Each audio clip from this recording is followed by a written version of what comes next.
Kasat Dudung Abdurrahman pastikan Ken Songjanan dilantik sebagai prajurit TNI Angkatan Darat.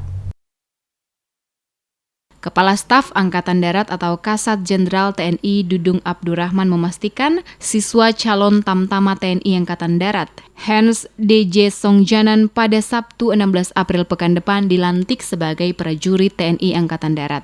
Kasat Jenderal Dudung Abdurrahman menyampaikan kabar gembira tersebut usai memberikan kuliah umum di Auditorium Unpati di Ambon Rabu 13 April. Hans DJ Songjanan dipecat oleh Kodam 16 Patimura seminggu menjelang pelantikan.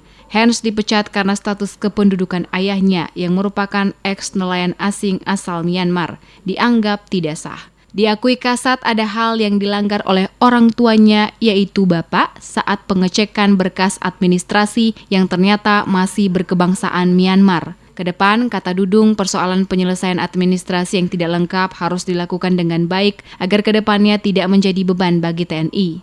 Sehingga ada pertimbangan-pertimbangan lain dan akhirnya Pangdam berusaha untuk mengurus administrasi dibantu oleh Bapak Gubernur sehingga administrasi ini dengan cepat bisa diproses dan kemudian keluarga negara juga sudah bisa diakuinya. Dan dengan persyaratan yang memenuhi syarat tersebut, maka Hans Julius dan Songjanan ini saya panggil kembali dan kemudian langsung masuk ke bidang pendidikan dan minggu depan sudah mulai dilantik.